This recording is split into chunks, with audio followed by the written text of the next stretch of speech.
Salut internet Maléon avait des kuri basi tawla ni basi tawla ala kana basi kambela jelena kawfo ka wolimando folimi ni dantala abalmake de do agas 24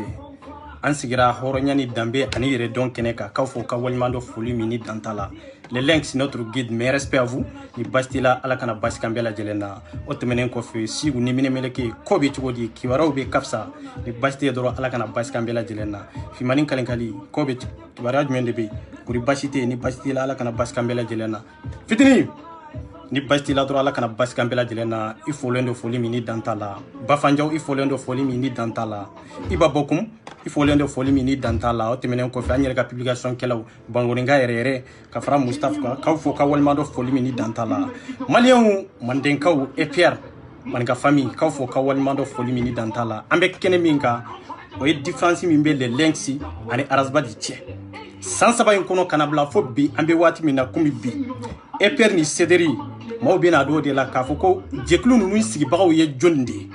jeklu nunu nambu kono cederi ambu kono ni hakilna jumenye tabolo jumenye kechoko jumenye mbena boka décortiquer malien kelenkerna bela jeleni beka familiali sorala kafo ante ka cederi kelewe kelenyi flana kafo fana ante ka bi cederi ka bo cederi yere jogo e minye aw bena famu cederi sigilembe min karasba di yere sigilembe minka aka hakilna e minye aka idéologie tachugo e minye ay malien tani plaminye abeno fana ye le lengsi fana ya ta dabo min fana kama e père manga famille abeno fana ye ante ya kamoshi kangalon siri mogosila mais ambe akachinye de bange malien de wonye kado ambe kelemina fasu jo kele de do ambe kelemina maliko kele de do natate worignité en contraire abe chien ondela nambe ka keleke nonte ante fin sora kono mais na nyana malima anyana malien de mbela jelena malien anyo de fawye kawfo ka walmando foli mini dantala ambe do chize kono manga famille amba fo ka walmando foli mini dantala manga famille sigle ni biche amba daminola manga famille sigle ni biche amma san saba dafale ammo soro folo an sigira ni hakilna jumenye an sigira kam mali yere Abi citation mina Mali rebe degun min kono e degun jumɛn insécurité bambolo o ye kelen ye dɔgɔtɔrɔsow maɲi o ye kelen ye fantanw bɛ ka tɔɲɔ o ye kelen ye mɔgɔw bɛ k'u sigiyɔrɔ bila o ye fila ye bingani bɛ ka kɛ mɔgɔw kan o ye saba ye n'i y'o bɛɛ jateminɛ nin ye jɔn de nɔ ye nin bɛɛ gouvernement de nɔ ye d'accord an bɛ n'ale mais pour que ka se ka gouvernement bɔ nin degun kɔnɔ pour que ka se ka kɛlɛ kɛ ka fasodenw bɔ nin degun kɛlɛ o kɛlɛ bɛ kɛ cogo jumɛn gouvernement bɛ attaquer mais jɔn de bɛ gouvernement jukɔrɔ an ma s'o yɔrɔ la an bɛ n'ale d'accord san saba in kɔnɔ Cédric sigilen ni sisan an bɛ se ka fɔ san saba an b'a san naaninan kɔnɔ i nana ko mun ko fantanw i bɛ fantanw ka hakɛ ɲini k'a di i m'a fɔ i bɛ nafolo ta k'a di fantanw ma an k'o tiɲɛ fɔ ɲɔgɔn ye ne yɛrɛ delila k'o fɔ n ka video kɔnɔ i ko an bɛ fantanw dɛmɛ k'u ka hakɛ sɔrɔ o kɛra sariya kan ka tigɛ bɛɛ kan ka sariya kɔnɔ fantan ani faama bɛɛ sariya kan ka tigɛ a kɛcogo la o ye kelen ye insécurité ko min bɛ an n'u bɛɛ bɛ ɲɔgɔn sɔrɔ o yɔrɔ la ani faso marabaga jugu minnu bɛ yen Cédric ani EPR an bɛ ɲɔgɔn sɔrɔ o yɔrɔ la mais anw de tun bɛ arazba di ko fasoko kelen malien den bɛɛ tun b'a ko kelen kelen mais e t'a dɔn anw tugura arazba di ko ka juru de don an kan na pour que ka yɛrɛ fili ka taa kolon kɔnɔ ne de bɛna dɔlɔya labɔ ka yira malien denw na kun jumɛn de la n'an y'o kɛ anw tugura arazba di ko en tant que révolutionnaire e ko ko ye association dɔ sigi min tɔgɔ k'a fɔ ko CEDER ye jɛkulu min sigilen don pour que ka mɔgɔw ka hakɛ de ɲini k'a di pour que ka mɔgɔw de défend bingani kana kɛ mɔgɔw kan CEDER sigilen bɛ nin de kan mais aw delila k'a ye k'a fɔ ko CEDER du monde o tɛ dɛ CEDER yɛrɛ source ye arazba di min ye Bamakɔ ye aw ɲininka n'a y'a sɔrɔ papier b'u ka association na fɔlɔ ja anw tun bɛ fɛn kɔnɔ fɛn min an t'a si dɔn papier t'u ka association na san saba anw bɛ kɛlɛ la CEDER nɔfɛ anw bɛ ka ni a n'an ka nafolo an bɛ ka di CEDER la an bɛ ka don CEDER la k'u dɛmɛ ni fanga ye k'u dɛmɛ n'an dabara ye k'u dɛmɛ n'an ni ye mais wallahi juru de tun b'an kan na juru min an kan ka ɲɛrɛ faga n'a ye mais n'an tun sara an ye yɛrɛ faga suw de ye kun jumɛn de la papier tɛ CEDER la fɔlɔ nin y'a premier départ ye papier tɛ jɛkulu min na o jɛkulu in bɛ se ka baara jumɛn de kɛ papier tɛ jɛkulu min na o bɛ se ka fantanw ka hakɛ di wa papier tɛ jɛkulu min na sɛbɛn tɛ jɛkulu min na jɛkulu sigilen ni sisan cɛ san 4 arazba di anw b'a dɔn e kalannen don ka se hakɛ min na anw b'a dɔn k'a fɔ kodɔn min bɛ e la anw yɛrɛ bolo e yɛrɛ kun ka kɛnɛ ka se degré min ma e ka jɛkulu sigilen ni bi cɛ papier kelen tɛ e ka jɛkulu la fɔlɔ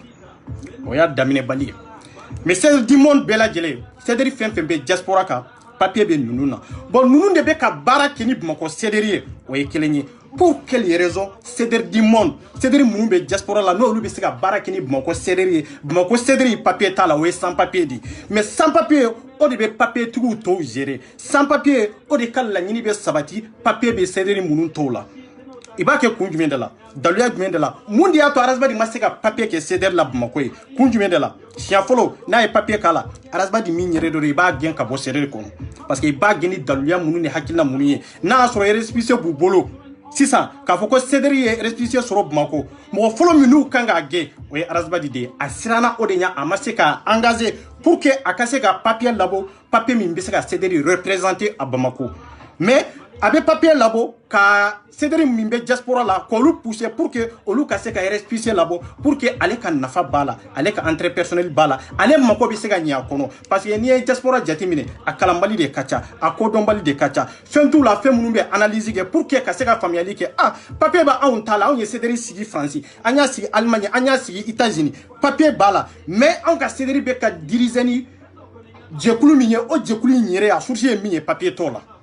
kun jumɛn de y'a to papier t'a la ko faamaw ma sɔn ka papier di arazba di ma o kelen tɛ dɛ arazba di yɛrɛ ka laɲini de don parce que ni papier donna jɛkulu la c'est comme maninka famille filɛ sisan don min na anw ko an bɛ EPR sigi les links ye mun de fɔ aw b'a fɛ ka jɛkulu sigi mais aw kana jɛkulu papier tan sigi a ye feere ɲini aw ka papier ɲini k'a k'a la aw ka sɛbɛn ɲini aw bɛ diɲɛ yɔrɔ o maninka famille sigilen bɛ yɔrɔ o sɛbɛn de bɛ ɲini k'a k'a la sɛbɛn ɲini kun ye mun de jɛkulu a b'a anw de nafa yan'an ka les links nafa n'a ye hari n'a sɔrɔ a sigira ni les links ka hakilina de ye anw de ko an sigira an b'a fɛ les links bɛ kɛlɛ min na pour que k'a dɛmɛ mais an bɛ se ka dɛmɛ cogo di k'a sɔrɔ RSPC ta anw bolo an bɛ se ka fantanw dɛmɛ cogo di an bɛ se ka fasoko kɛlɛ kɛ cogo min k'a sɔrɔ san anw ye san papiers de ye ne t'a dɔn fasoko kɛlɛ o bɛ taa wolo fɛn min na fɛn min n'a y'a sɔrɔ an b'a si dɔn de an t'a si dɔn o ye kelen ye les links ko anw ma an ka fɛɛrɛ ɲini hari n'an ma ɲɛ k'ale dɛmɛ kɛlɛ la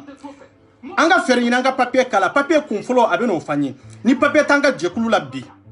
n'ale le links n'an bɛ tugu ale le links de ko n'ale taɲana don min o kɔrɔ ye ko kɛlɛ banna o kɔrɔ ye ko EPR tɛ yen o kɔrɔ ye ko maninka famille tɛ yen o ye kelen ye filanan bon n'a ma papier kala an bɛ nafolo fɛn fɛn labɔ pour que ka mɔgɔw dɛmɛ n'a ye ou bien pour que k'a dɔn fɛn dɔ la prévu tɛ sɔrɔ a la daluya tɛ sɔrɔ a la maa minnu b'an kɔ i b'a sɔrɔ olu dalen b'an na mais a tɛ se ka kɛ da la foli ye a tɛ se ka kɛ da la kuma dɔrɔn ye fo a ka kɛ de ni papier b'a la an bɛna nafolo min labɔ pour que ka dɛmɛ kɛ mɔgɔw ye an bɛna nafolo min labɔ pour que ka ko wɛrɛw dilan n'a ye fo a ka kɛ de k'a sɔrɔ papier b'an ka jɛkulu la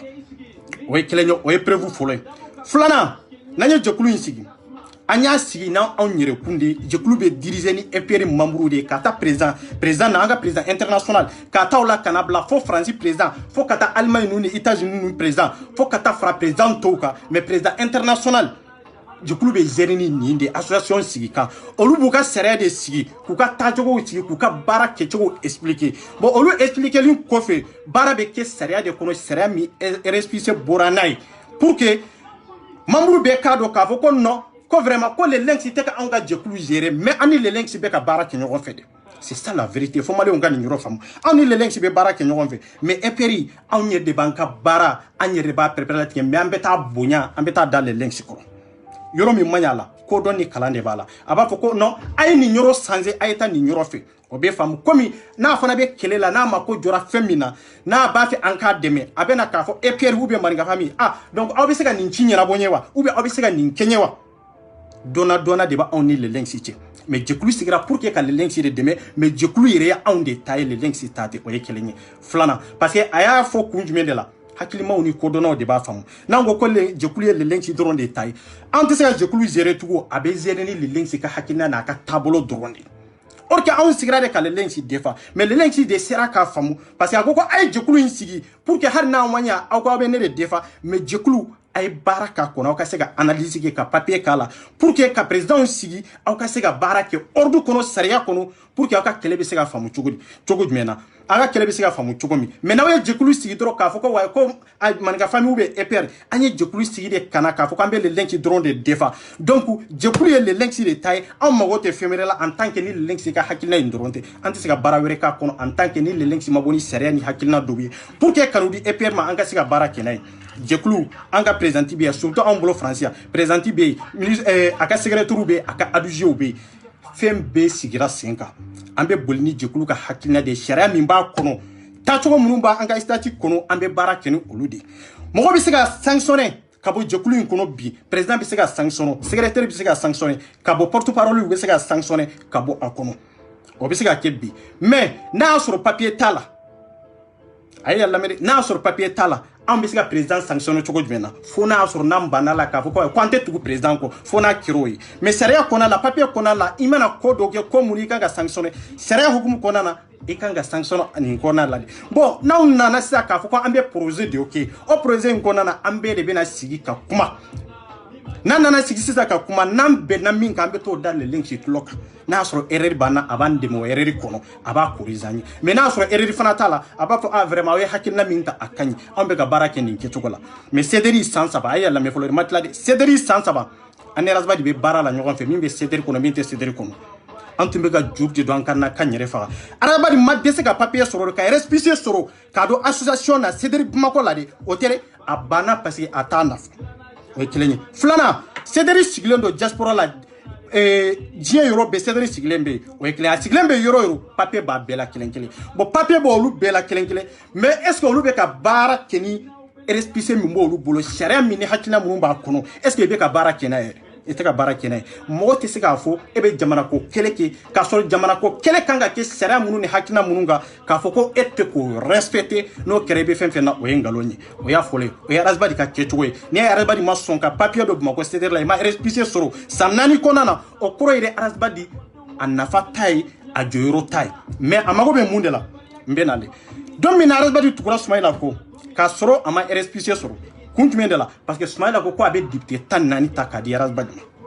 CDR aw b'aw kun fɛ o ye kelen ye ni Razba de ni Sumayila tun sigira ka kɛ président ye Razba de donna assemblée kɔnɔ sisan CDR a b'o détruire a b'a détruire ni mun de est ce que papier dɔ bɛ Razba de ni CDR maaw cɛ fɔlɔ o ye kelen ye o papier tɛ yen fɛn jumɛn aw y'o kɛ Razba de ye n'aw bɛ se k'u déclarer o daliya t'aw bolo a prévu t'aw bolo bon anw Maninka famille filɛ anw mana nafolo bɔ an yɛrɛ pour que k'a di mɔgɔw ma pour que ka dɛmɛ dɔ kɛ pour que ka baara dɔ kɛ a tɛ bɔ en tant que n'a ma signé ni tampon ma k'a la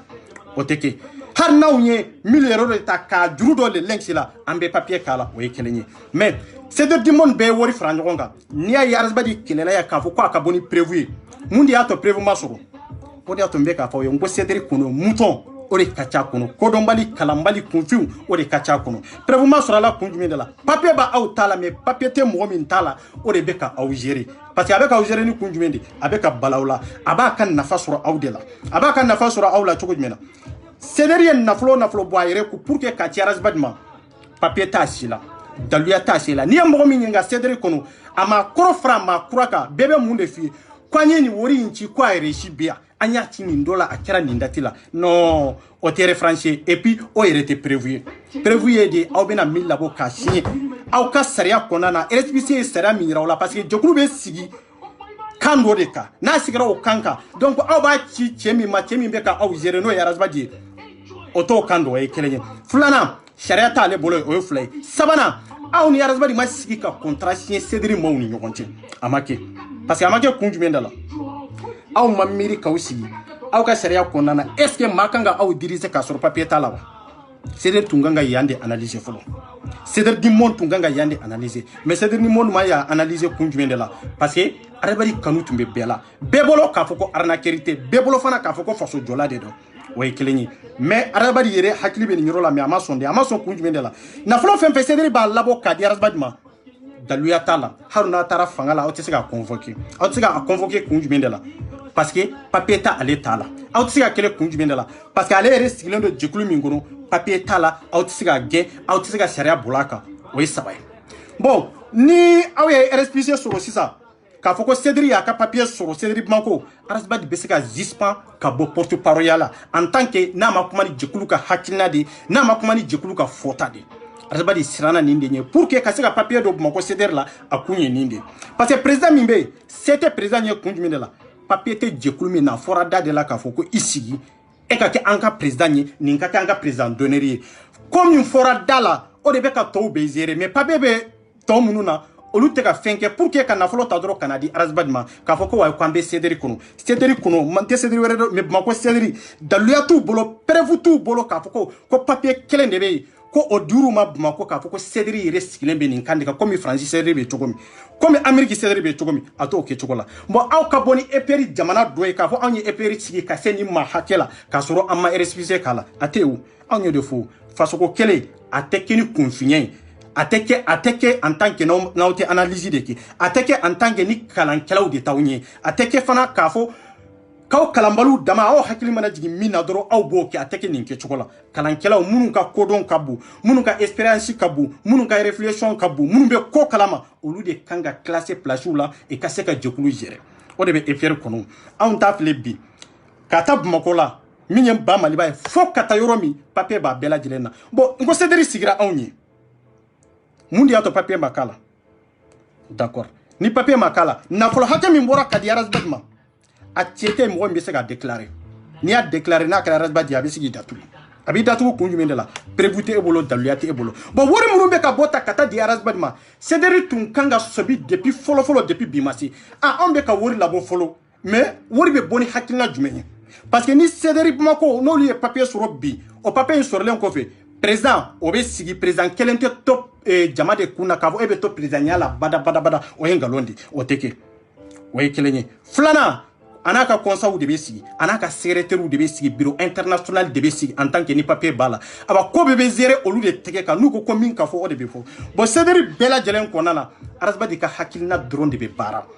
aka fota drone o de be bara o yekelenye amana fo ko na folo ka do yoromi womi kono o wo kelen kono abeto o wo kelen de kono président te sega soso président d'honneur te sega soso surtout mamuru to surtout jekulu to olu te sega soso kunjumende la parce que papier tala papier te cédri makola bon papier te cédri makola bi ni papier sur la cédri makola wallahi malé on bien kali alala ibe ma folo minge ka bo cédri kono o arasbadi de no kera ayeto ayerela ni arasbadi ma chesi de cédri kola kunjumende la mun be diaspora la surtout francia olu ya yira de awe papier nyini ka kala anka boli sharia mais arasbadi ko ale te boli sharia de ka ale te papier nyini ka kala parce que asobine ndo mo sobine abe ko kalamo akoko ale te boli sharia ka na obe wori min fana chikana ntese ga fo au ka papier kala ka chinema parce que papier te ne ka CDR la ya mais CDR bɛɛ lajɛlen a bɛɛ bɛ gérer ni ne ka fɔta ani ne ka kɛwale de. C'est pour cela que nin de degun bɛ CDR kɔnɔ. C'est pour cela que CDR ye nafolo caman labɔ bi ka di Arazbadi ma ka koba caman kɛ Arazbadi ye papier ma sɔrɔ la mais ni papier sɔrɔ la bi i bɛ se ka bɛɛ suspend i ye fɛn fɛn d'a ma i bɛ se ka bɛɛ déclarer et puis n'a y'a sɔrɔ i ye so jɔ a ye i bɛ se k'o so minɛ mais hali n'a y'a sɔrɔ CDR du monde ye so de jɔ Arazbadi ye jɔn bɛ se k'i jɔ bi k'a fɔ ko i b'o déclarer a cɛ t'u la o. A cɛ t'u la kun jumɛn de la kalanbaliya de don a kodɔnbaliya de don ou bien i tɛ fɛn de kalama non olu ma sigi ka miiri ka bi de lajɛ k'a fɔ yan'an ka jɛkulu girin-girin ka taa yan'an ka jama girin-girin ka taa ko jama bɛɛ kana de fo an k'a dɔn jama bɛna kun jumɛn de la aw ka se k'o expliquer adamadenw ye parce que CDR sigira san 3 in kɔnɔna na i ma se k'u ka mɔgɔ i ma se ka mɔgɔ kelen i ma se ka identifier i ma se ka mɔgɔ kelen identifier kun jumɛn de la adamaden mago tun bɛ ka jama de utiliser ka utiliser ale ka sɔrɔ dɔrɔn ka pouvoir sɔrɔ n'ale tun ye pouvoir sɔrɔ dɔrɔn a mago tɛ jama to la dɛ CDR min don a bɛ CDR détruire a b'a ka jɛkulu sigi a dama na bon n'i y'a ye bi Arazbadi y'a sen fili CDR la kun wɛrɛ t'a la dɛ parce que a ɲɛ b'a la aw ka laɲini ye de pour que Arazbadi ka se ka récépissé labɔ pour que jɛkulu ka sigi sen kan jɛkulu ka reconnu an ka gouvernement fɛ yen sariya hukumu kɔnɔna na a ka baara kɛ ni sariya ye comme ale yɛrɛ bɛ ka sariya min kɛlɛ kɛ. CDR du monde yɛrɛ nin de déclaré c'est comme international min tun bɛ yen olu ye nin yɛrɛ de déclaré Arazbadi ma Arazbadi b'a dɔn maa minnu bɛ yen n'u kun b'u kan da la n'u kegunnen don n'u bɛ diɲɛ kalama de pour que olu ka se ka kɛlɛ ka bɔ CDR kɔnɔ fɛn fɛn kun b'a kan da la i y'olu kɛlɛ fɔlɔ k'olu bɛ CDR kɔnɔ parce que ni papier donna la mɔgɔ fɔlɔ min bɛ gɛn k'a fɔ aw tɛ se ka porte parole changer o ye nkalon de ye en tant que ni papier b'a la mɔgɔ foyi t'a kɔnɔ min tɛ se ka changer awa mɔgɔ foyi t'a kɔnɔ min tɛ se ka sanctionner k'a ta depuis A fo Z bɛɛ bɛ se ka sanctionner baara bɛ kɛ ni papier min b'aw bolo baara bɛ kɛ ni a sigira hakilina minnu ni taabolo minnu kan Arazbadi ɲɛ bɛ kɔ la mais Arazbadi ka kɛgun ni tɔw ye o ye kelen ye mais minnu b'a nɔfɛ a bagan n'a kunfin o de ka ca o de y'a to n'i kɛra naluma ye ou bien n'i kɛra bagan ye mɔgɔw t'a forcer k'a fɔ ko wayi ko an b'a fɛ i ka kɛ kodɔnna de ye non an t'o ɲini n'i kɛra kodɔnbali ye i yɛrɛ ɲɛ b'a la fana i bɛ kodɔnbali sira de kan mɔgɔ t'i forcer k'a fɔ k'i ka kodɔn ɲɛɲini i k'a ɲɛdɔn quoi an bɛ tɛmɛ e la de e b'an tɔn sɔrɔ ɲɛfɛ d'accord Arazbadi ma sɔn o yɔrɔ la a ma sɔn yɔrɔ la k'a da hakilina jumɛn de kan a y'a jigi sɛmɛ jɔn ma o ye sympathisant ye pour que ka CDR to jigi dingɛ kɔnɔ pour que ka problème ta k'a lase CDR membres ma pour que k'a yira k'a fɔ ko CDR de y'ale jugu ye en tant que ni CDR ye récépissé ko fɔ k'a fɔ ko fɔ papier de ka sɔrɔ CDR Bamako la bon aw ni Ala cɛ an bɛ nin fasoko kɛlɛ la san 4 anw bɛ CDR ko Malien den bɛɛ b'a ko mais san 4 in kɔnɔ k'a fɔ Arazbadi de bɛ ka kuma ni maires ye ale de bɛ ka kuma ni ministres ye ale de bɛ ka kuma ni députés ye ale de bɛ ka kuma ni présidents ye mais e yɛrɛ ka jɛkulu sigilen don san 4 papier tɛ e ka jɛkulu la mais Maliens hɔrɔnya bɛ min danbe bɛ min jamanajɔ bɛ min jamana kanu bɛ yɔrɔ jumɛn kalanbaliya de don kodɔnbaliya de don ou bien fɛndɔnbaliya de don an tɛ tiɲɛ fɔ ɲɔgɔn ye ou bien a bɛ ka profiter mɔgɔw de la pour que ale ka laɲini ka sɔrɔ mais jama ka laɲini o kana sɔrɔ mɔgɔ min ko k'i bɛ jamana jɔ mɔgɔ min ko n bɛ tiɲɛ fɔ président ye n bɛ tiɲɛ fɔ députés ye mais e yɛrɛ kɛcogo n'i taacogo ye nin ye a ye CDR den ɲumanw a waritigiw a nafolotigiw minnu y'u nu ni jɔnko dama yira ka don CDR la de a y'u bɛɛ utiliser nin kɛcogo de la papier tɛ CDR Bamako la sans papier de ne de bɛ k'a fɔ ye bon est ce que ninnu ni EPR bɛ se ka kɛlɛ est ce que ninnu ni EPR est ce que faso kanu hakilina kelen de don ka ɲɛsin Mali ma non parce que an bɛ Mali ka hɛrɛ de fɔ kun jumɛn de la EPR min b'an bolo Mali kɔnɔ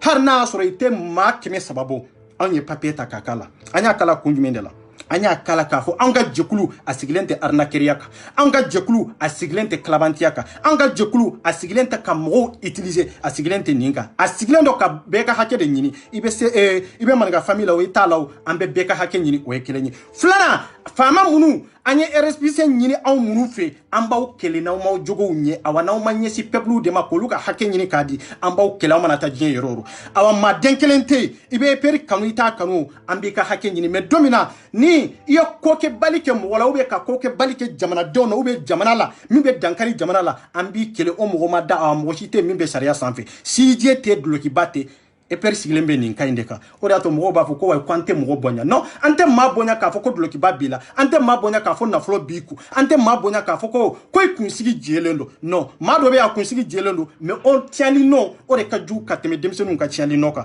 c'est pour cela que sariya sigira Europe ninnu ni États-Unis ninnu kun jumɛn de la maa tɛ woloma si tɛ woloma denmisɛnnin tɛ woloma muso tɛ woloma ni sariya y'i n'o bato a y'i n'o bato de baara min kan ka da denmisɛnnin kan o ɲɔgɔnna kelen de bɛ da i kan EPR sigilen bɛ nin kan in kan bon CDR sigira de an bɛ faamaw kɛlɛ mais anw yɛrɛ tɛ sariya labato an bɛ faamaw kɛlɛ k'u ka suɲɛli fɔ k'u ka jɛnɛya fɔ mais an yɛrɛ bɛ jɛnɛya kɛ mais an yɛrɛ fana bɛ mɔgɔw utiliser pour que ka balo olu la k'a kɛ n'an dabara ye k'a kɛ ni waso ye k'a kɛ ni arrogance ye mais don min na ni mɔgɔ min bɔra k'o déclaration kɛ k'a fɔ ko vraiment tiɲɛ la Cédric Bamako bɛ nin kɛcogo la a man ka taa nin kɛcogo la n'i y'a ye cɛ minnu bɛ Cédric Bamako kɔnɔ i tɛ se ka kuma kun jumɛn de la papier tɛ jɛkulu min na n'i ko i bɛ kuma i bɛ se k'i labɔ a kɔnɔ fufalanki parce que olu de nana ni ye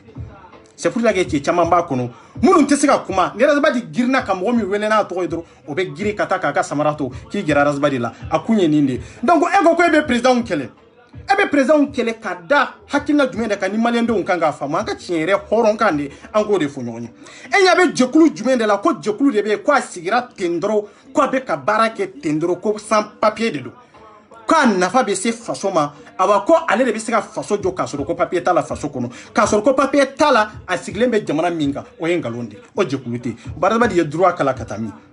a ye sariya kalan ka taa yɔrɔ jumɛn e bɛ se ka sariya kalan ka droit kalan k'o droit ɲɛfɔ mɔgɔw ye ka se ka mɔgɔw la convaincre e yɛrɛ ka tila ka sɔrɔ o jogo kelen bɛ e la o arnaqueria kelen bɛ e la o ɲɔgɔnna nkalontigɛ bɛ e la e b'o ɲɔgɔnna kalabantiya la duguma e yɛrɛ bɛ ka mɔgɔ dɔw ka vie détruire ka sababu kɛ e bɛ ka fɛn min kɛ i man kan k'a kɛ ni sariya kan k'i nominer sariya kan k'i nominer mais preuve t'olu bolo parce que e ka kɛgun ni olu ye e kalannen don ka tɛmɛ olu kan n ko a kun ye nin de e bɛ ka Cédric Mamuru utiliser nin kɛcogo la i y'u susu k'u tulo bɔ waati min i ka wulu ni ka bagan ninnu labɔ k'a fɔ e ye ninnu kɛlɛ hakilina min bɛ ninnu na ni ninnu tugura anw kɔ ni ninnu tora anw nɔfɛ ni papier sɔrɔla don min i bɛ ne gɛn ka bɔ porte-parole la n bɛ place min na i bɛ n kɛ ka bɔ yen mais sansi an bɛɛ lajɛlen sɔrɔ mun de la Soumaïla ma passé k'a fɔ Soumaïla ma kɛ président ye o bɛnna ne ma o ma bɛn ne ma an tɛ don o raison kɔnɔ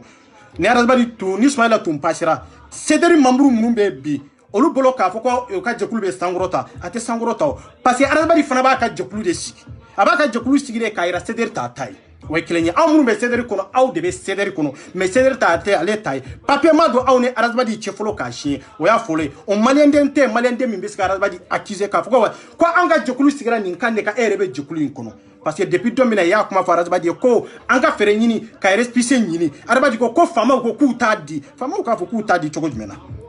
o daliya jumɛn de bɛ faamaw bolo k'u tɛ récépissé di e ma Bamakɔ kɔnɔ e kɔni b'a dɔn maliyɛnden bɛɛ bɛ e ko mais n'i y'a ye e ma sɔn ka engagé cogo dɔ la pour que ka se k'o papier sɔrɔ kun de b'a la dɛ a kun ye nin de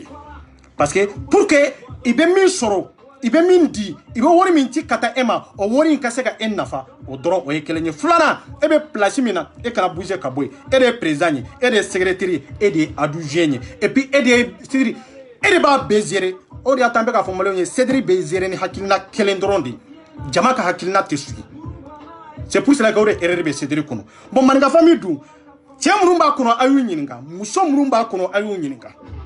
ni ko nana anw ka famille kɔnɔ maninka famille kɔnɔ EPR kɔnɔ cɛ tɛ to ye muso tɛ to ye bɛɛ de bɛ na n'i ka hakilina ye min b'i kun n'i kan cɛ et puis vote de bɛ kɛ sondage de bɛ kɛ n'aw bɛnna min kan ni jama fanba taara min kan n'a ni sariya bɛ bɛn n'a tɛ dankari jamana la n'a tɛ dankari adamadenw ka ɲɛnamaya la n'a tɛ dankari mɔgɔw ka mɔgɔya la n'a tɛ dankari mɔgɔw ka dignité n'u ka danbe n'u ka hɔrɔnya la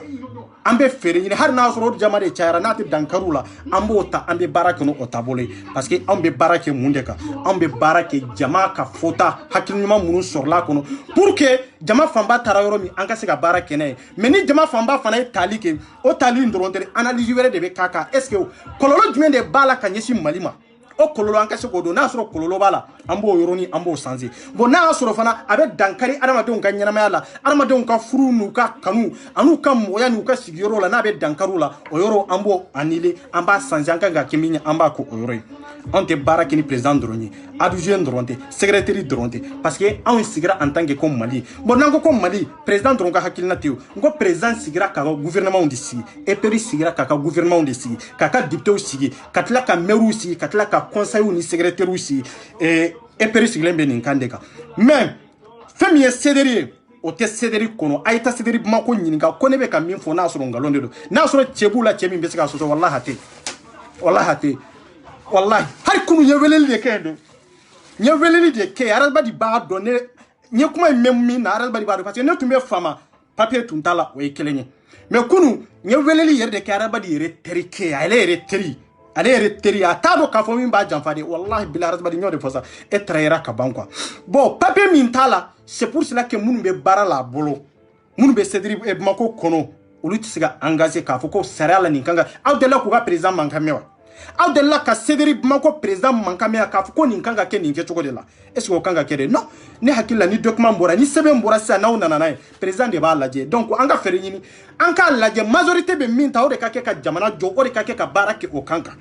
mais Cédri kɔnɔ o t'a la arabadi ka fɔta et puis ale de b'a bɛɛ siɲɛ et puis ale de bɛ tampon ka bɛɛ lajɛlen na awa hali n'u kan ka min envoyer par courrier n'u kan ka min envoyer par email arabadi de bɛ wele est-ce que an ka nin envoyer wa an k'a kɛ cogo jumɛn na a y'a kɛ nin kɛcogo la n y'a fɔ aw ye cogo min a kan ka kɛ nin kɛcogo de la e bɛ n'i sigi cogo di k'a fɔ e bɛ maires ni députés ni présidents k'a fɔ ko e b'olu kiiri tigɛ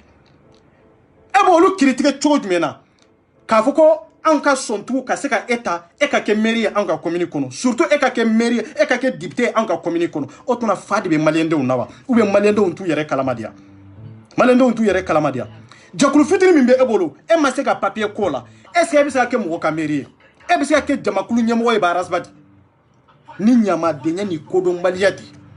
ne tɛ ka profiter maliyɛndenw na de pour que k'u susu k'u ka nafolo minɛ non tɛ i tɛ mɔgɔ fɛ de non tɛ bɛɛ b'a dɔn jɛkulu tɛ se ka sigi san 4 k'a fɔ hali bi arasibadi ma se ka papier sɔrɔ e bɛ se k'o fɔ maliyɛnden jumɛn ye k'o tigi bɛ da la tiɲɛ ni hɔrɔnya kama de maliyɛndenw a ye nin lajɛ bon nin de kɛra sababu ye a ye Cédri détruire parce que a tun y'a kuma fɔ ka tɛmɛ k'a fɔ ko wayi ko ni Soumaïla Cissé sigira n'ale y'a ka députés sɔrɔ ko Cédri b'a yɛrɛ ye de ko Cédri b'a yɛrɛ ye de Cédri b'a yɛrɛ ye ka da kun jumɛn de kan parce que ale t'a fɛ ka papier ta en tant que n'ale ka laɲini ma sabati c'est pour cela que minnu ye déclaration kɛ k'a fɔ arasibadi an b'a fɛ Bamako ta an ka fɛɛrɛ ɲini an ka papier k'a la parce que base ye Mali de bon base ye Mali de baara bɛ kɛ Mali de kɔnɔ aw bɛ ka maliyɛndenw de ka hakɛ ɲini aw bɛ ka tɔɲɔ ta ka bɔ maliyɛnden kelen ninnu de kan mais aw bɛ ka kɛlɛ kɛ yɔrɔ min na sɛbɛn tɛ aw bolo aw ka kɛlɛ kun ye mun de aw bɛ ka kɛlɛ kɛ yɔrɔ min na base ye yɔrɔ min ye nafolo bɛ cɛ ka taa di aw ma o yɔrɔ de la mais papier tɛ y'a la bon papier tɛ y'a la o kun ye mun de nin question caman caman de posera arasibadi ku arasibadi ko non ko faamaw ma sɔn ka RSPC di bɛɛ b'a dɔn o kuma in ye nkalon de hali bi i bɛ état min na sisan n'i b'a fɛ k'a fɔ ko jamanajɔ hakilina de b'i la n'i b'a dɔn k'a fɔ ko Cédri Bamako e b'a fɛ ka baara kɛ ni Cédri ka hakilina n'u ka fɔta de e b'a fɛ jamana de ka avancer taa faamaw fɛ i ka taa RSPC ɲini ka na i ka baara kɛ sariya hukumu kɔnɔna na arasibadi e tɛ se ka n'i jɔ k'a fɔ ko députéw tɛ ka baara kɛ sariya kɔnɔna na jɛkulu min b'e bolo fɔlɔ o ye sans papier ye Cédri sigilen don e bolo base ye Bamako de mais papier t'a la est ce que aw bɛ se ka EPR kɛlɛ est ce que aw bɛ se ka maninka famille kɛlɛ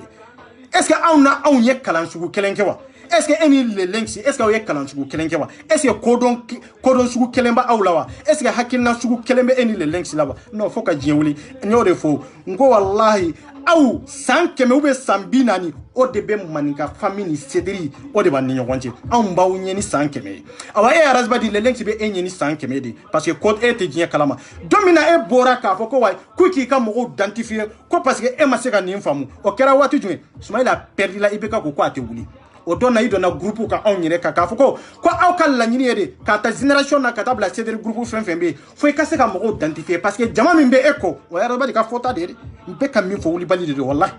ne yɛrɛ tun bɛ yen ko parce que e ma se k'a faamu cogo min na Soumaïla ma se ka passer bon jama hakɛ min bɛ e kun o tuma e ka fɔta ye ma se k'a faamu de wa ou bien mun de don ko kun de b'a la parce que arabadi jama min tun bɛ e kɔ e min miiri k'a fɔ ko jama min bɛ e kun fɔlɔ e k'u identifier jɔn de ye Cédri ye donc jɔn de ma hakilina faamu i tun bɛ ka baara kɛ n'i ka fɔta n'i ka yeta dɔrɔn de i ma se ka mɔgɔ ɲininka mais nin dɔn na don min na Soumaïla perdu la i donna anw ka groupe kɔnɔ ka nin kuma de fɔ ko i b'a fɛ k'a ɲɛdɔn e ka hakilina m'a faamu de arabadi yɛrɛ y'o vocal fana kɛ k'a bila Cédri maliyɛnden bɛɛ y'o vocal sɔrɔ kelen kelen i y'a bila kun jumɛn da la ko parce que e m'a faamu Soumaïla ma se ka passer mais kun jumɛn de y'a to Soumaïla ma se ka passer ko parce que ko tuma na e bɛ ka min fɔ san 2 in kɔnɔna na ko maliyɛnw m'a faamu de ya ou bien i tɛ bamanankan de mɛn fo i nana waati la i ko i bɛ marakakan fɔlaw ni filakan fɔlaw i b'olu bɛɛ lamɛn ka taa émission kɛ n'u ye pour que i ka détail di adamadenw na o y'a sɔrɔ tɔrɔ tari maliyɛnw y'i dɔn ka tila i la pewu o y'a sɔrɔ e ka ko banna maliyɛndenw fɛ yen parce que bɛɛ y'a dɔn e bɛ enterré ko kɛlɛ ni jɔyɔrɔko kɛlɛ de la e tɛ fasoko kɛlɛ la Soumaïla ma perdu gansa de k'a fɔ ko Buwa gagnera Buwa ma gagné o tɛ dɛ vrai dire Soumaïla de passera ni Soumaïla ma passé ni fonko Soumaïla de passera aw ye hakɛ to de Soumaïla ma passera Buwa de passera Buwa passera kun jumɛn de la parce que jama dɔ de tun bɛ e ko jama min i tun tɛ k'u ɲininka u ka hakilina la ni mɔgɔw bɛ ka baara kɛ ɲɔgɔn fɛ kana jɔ mɔgɔ si la bɛɛ ɲininka i ka hakilina la aw ka fɔta ye jumɛn ye Cédri membre tɛ yen Cédri bureau tɛ yen Cédri Dimon e sera ka ci lase mɔgɔ minnu na k'a fɔ a ye nana aw ka hakilina ye n'a ma kɛ Soumaïla perdilen kɔfɛ de waati min na an bɛ manifestation na i ye cédric mamuru ɲininka k'a fɔ k'u ka mɔgɔw identifier hali a dɔw donna groupe kan pour que ka se ka ne identifier n ye mun de f'u ye ne ye n ka photo ni n ka fɛn c'u ma n k'u ma n ko tiɲɛ la n ko ne tɛ cédric kɔnɔ dɛ n ko ne ye maninka famille mamuru de ye mais n'aw ye ne identifier aw ye ne identifier fu de je suis sympathisant de Razbach n y'a fɔ groupe kɔnɔ tan de mɔgɔw bɛ yen aras kemji ninnu bɛɛ b'a kalama kirimo ninnu bɛɛ b'a kalama a dɔn n ye nin kuma fɔ nin kɛcogo la n ko parce que n'aw ye ne identifier ka fara jama kan aw bɛ jama fu fana ta ka fara aw yɛrɛ kun kan n ko mais aw yɛrɛ ni ala cɛ a dɔn an ye débat kɛ n ko aw yɛrɛ ni ala cɛ est ce que nin kan ka kɛ nin ye de aw ka mɔgɔ identifier waati aw hali ni mɔgɔ kelen bɛ don bi anw bɛ identifier anw ka jama man ca dɛ mais anw mako b'a la de k'a dɔn e yɛrɛ nakun ye mun ye fɔlɔ o ye kelen ye filanan mun de bɛ se ka yira anw na k'a fɔ e ye mamuru ye kana jama fu de ta ko bɛɛ b'a fɔ bati ou bien bɛɛ b'a fɔ le lynx dɔrɔn a ɲɛna non c'est pas ça o tɛ jama o bɛ se ka jamana jɔ cogo di o bɛ se ka jama di e ma cogo di o tɛ se ka jama di e ma c'est pour cela que Soumaïla tali dɔrɔn m'a to mɔgɔ banna e la de fɛn wɛrɛ tɛ e ma se k'i ka mɔgɔw ɲini k'a dɔn e ma se ka kuma ni i ka mɔgɔw ye i ma se k'u ka hakilina ɲininkali kɛ i ma se k'a dɔn degun jumɛn de b'u kan i ma se k'a dɔn denmisɛnnin de ka ca a kɔnɔ wa makɔrɔba de ka ca a kɔnɔ wa kalankɛlaw de ka ca a kɔnɔ wa ou bien kalanbaliw de ka ca a kɔnɔ wa c'est-à-dire bɛɛ ni place de dɔ kɛlɛ kɔnɔ e ma se ka nin yɔrɔ in bɛɛ vérifier k'a ta k'a di maliyɛndenw ma pour que maa minnu bɛ e bolo baara la groupe kan i ka se k'a dɔn an ka baara tacogo bɛ tan de a kan ka kɛ tan de aw taara mun de la groupe kan vive Razbach aw taara mun de ka groupe kan vive Soumaïla aw taara mun de kɔnɔ groupe kan buwa ka taa buwa tɛ to an kun na députés bɛ ta maires bɛ ta a dɔn ne ye mun de kuma fɔ n ko nin de tɛ laban nin de tɛ laban n ko maninka famille filɛ n ko wallahi ni an bɛɛ lajɛlen fara ɲɔgɔn kan bi an bɛ waati min na bi n ko an man ca n ko mais n ko mɔgɔ kelen tɛ yen k'i bɛ famille kɔnɔ i bɛ EPR kɔnɔ k'a fɔ ko i dɔnnen tɛ an ka international kɔnɔ wallahi tɛ parce que papier de b'anw ka fɛn na anw tɛ k'a kɛ k'a fɔ a ye na ni wari an ka wari minɛ dɔrɔn c'est-à-dire ka balawala ou bien ka ko dɔ kɛ an yɛrɛ ye ten dɔrɔn k'aw ka nafolo min dɔrɔn ka taa non o tɛ parce que le lynx ko ale bɛ jamana ko kɛlɛ kɛ pour que ale ka se ka mori juguw kɛlɛ ka arnaqueur juguw kɛlɛ ka zone juguw kɛlɛ o bɛ se ka na cogo di ka jɛkulu sigi o jɛkulu sigilen bɛ le lynx bolo ko papier t'a la o bɛ se ka kɛ cogo jumɛn na aw ni ala cɛ aw bɛ se ka kɛlɛ kɛ aw ni ala cɛ ni papier tun tɛ EPR la ni waati b'anw sɔrɔ balo la tugun wa a t'anw sɔrɔ balo la bon papier min b'anw ka jɛkulu la n'i ye problème sɔrɔ papier kelen de bɛ t'i défend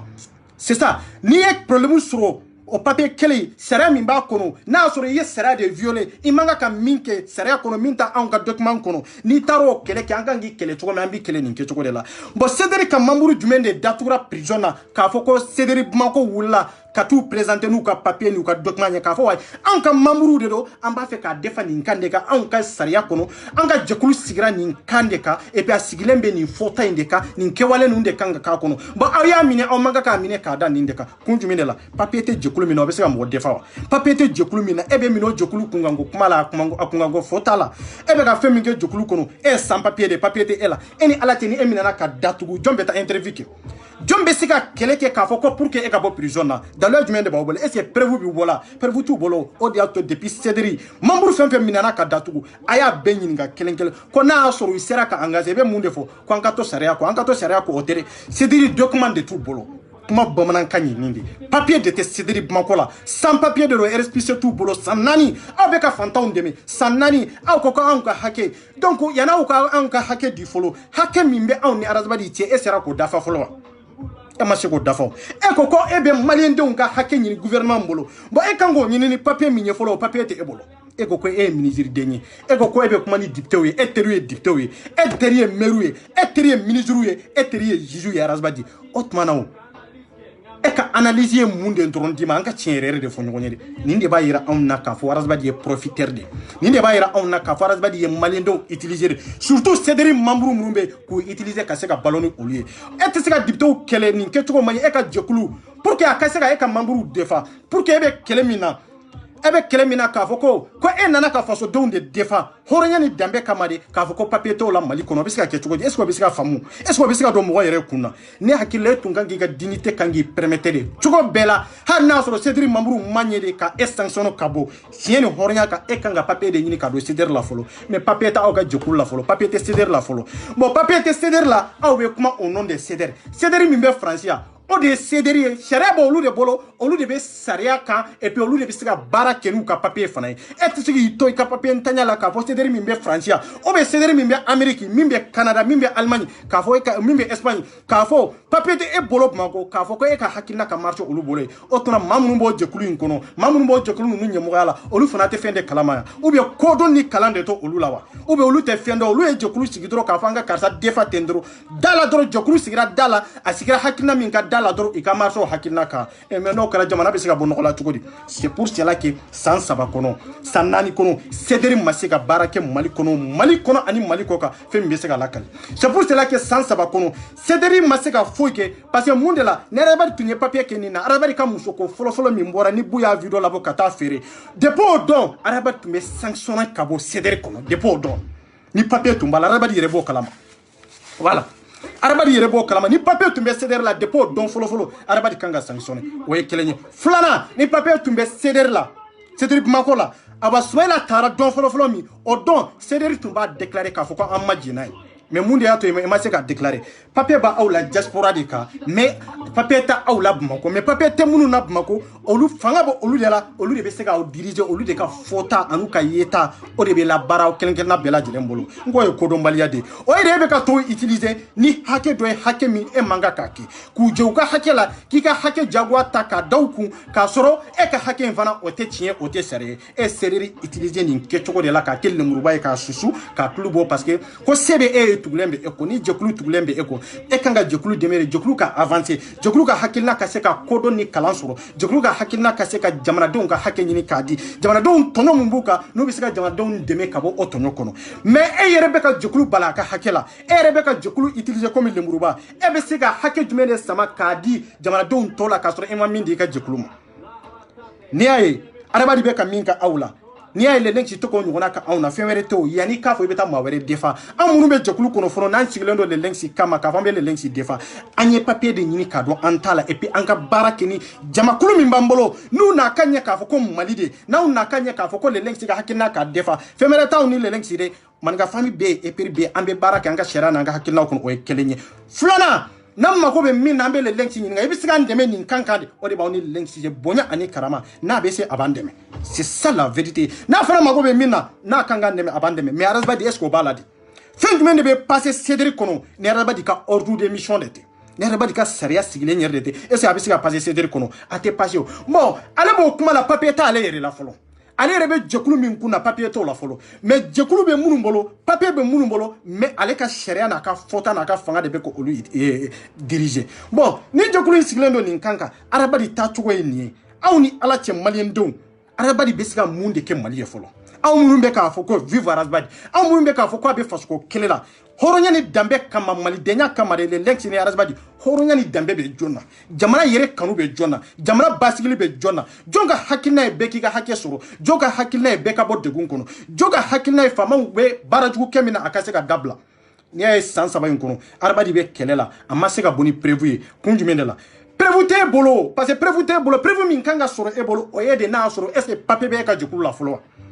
arabadi be ka jonga dossier labo ka da kene ka na yake dongo da ba shike prison na parce que mo titi defo mo si titi defo parce que ibe ka ke sharia do de kono sharia mi manga ka kono ni ay famo yara bari to kenema femere tere am malien den kelon de tumbe arabadi ko har na sura ben galon de ka ate do prison na ka se ga datuko konju men de la jama de bi ko parce que mali sharia do de mali gouvernement do de gouvernement mi mako te jama sharia la mako be jama ba mi bi ko mako bo dron de be se gi sauver mali kono bon man ga fami dungo ko be dabla de ni kera jama ba tiye har na sura 5 millions de habitants malien na o de bi ko ni sharia nomina awa ini malien den to be de kilini ministria to la député ya to la moria to la almamia to la le lenki ko ni ke chogo de la est ce que de la kanin kuma ya rabadi ka fota la wa de la kanin ke wala ya rabadi ka fota la bo be ni sigi sinin su o be sinin gene su ka fa ko député do ya bota horona ni dambe est ce que kanga la me folo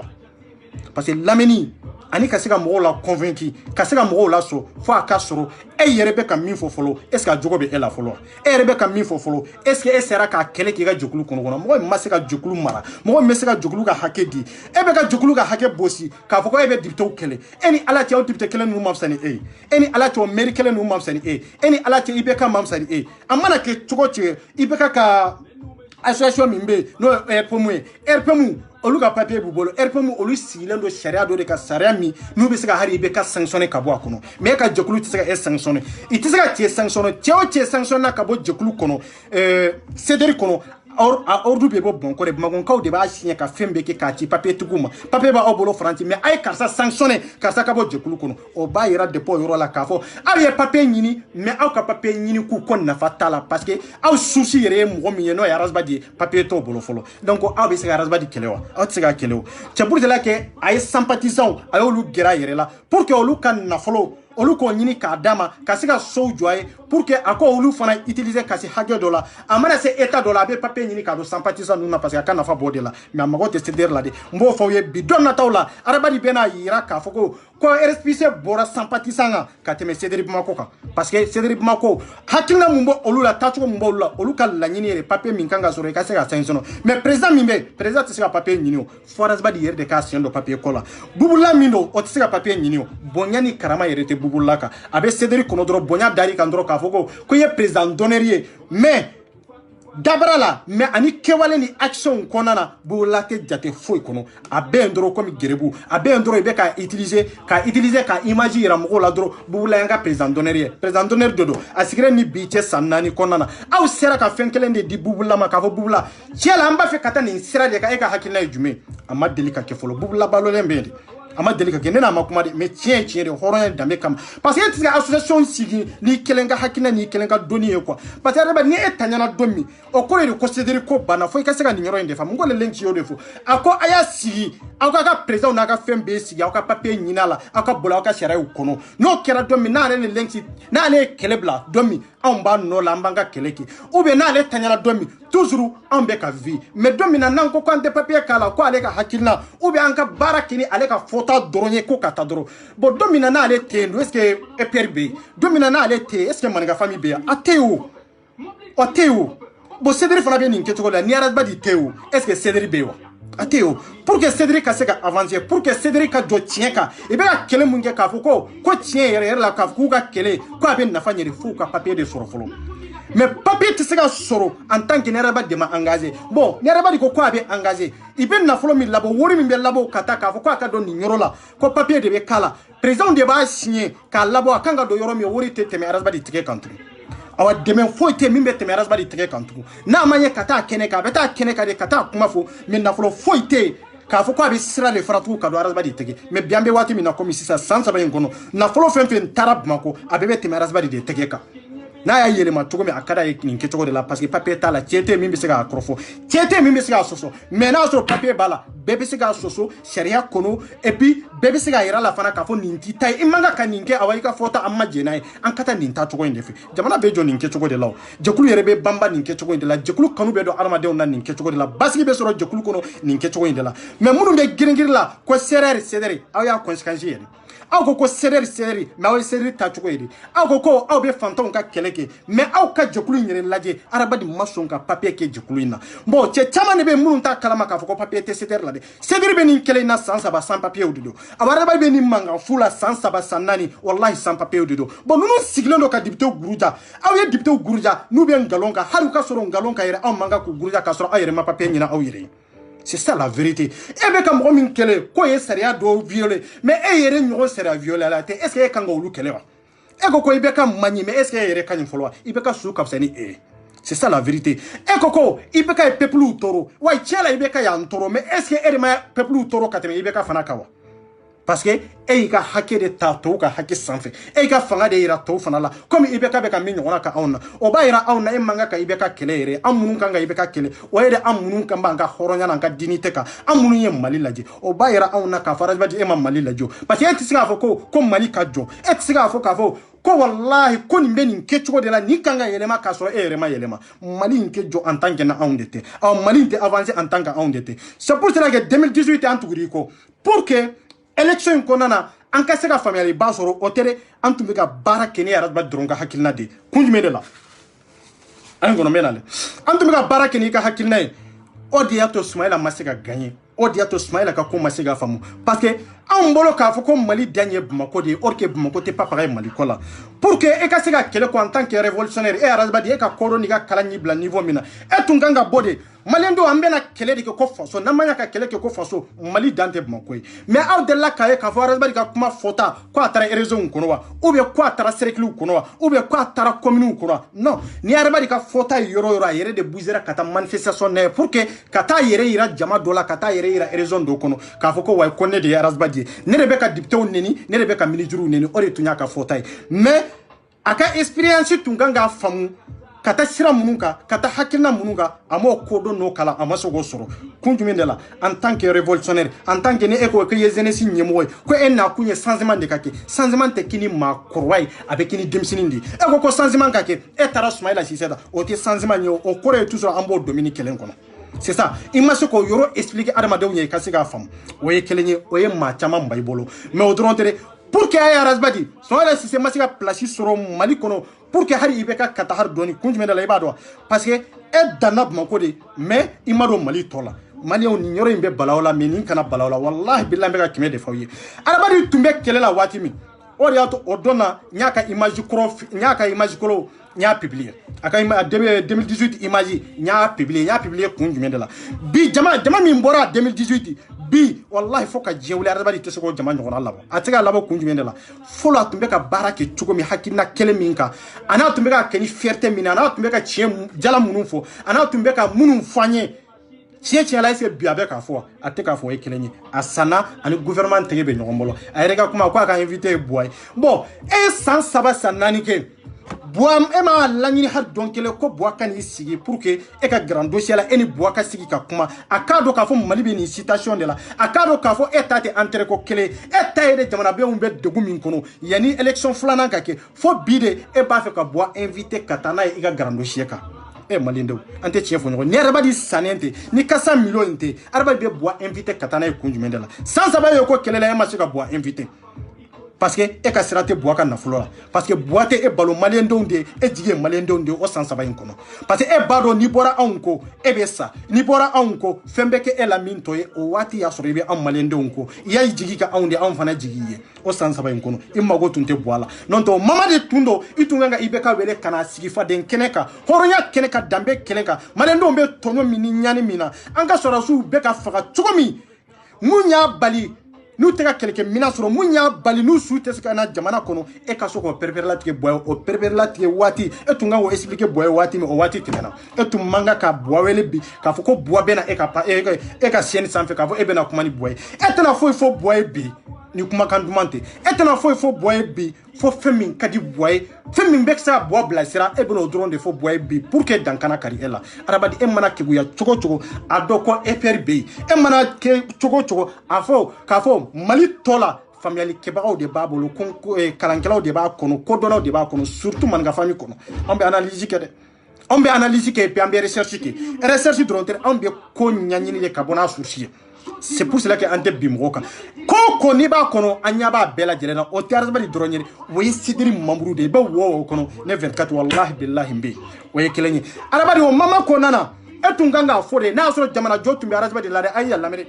waati min n'anw tugura Arazbadi ko Arazbadi ko n'a y'a sɔrɔ a kɛrɛfɛ mɔgɔ ninnu olu bɛ siran ɲɛ o ye kelen ye filanan n'a y'a sɔrɔ papier tun bɛ CDR la Bamako o papier de tun b'a yira Arazbadi don min na e tun b'anw ɲɛ an jigi tun ye e ye e tun kan ka mun de kɛ e ka fɔta tun ye mun ye kɛlɛ bon an bɛ kuma min kɛ yan n bɛ mɔgɔw la déplacer i ka taa Kayi i ka taa Kidali i ka taa Gao i ka taa Segu i ka taa Kulukɔrɔ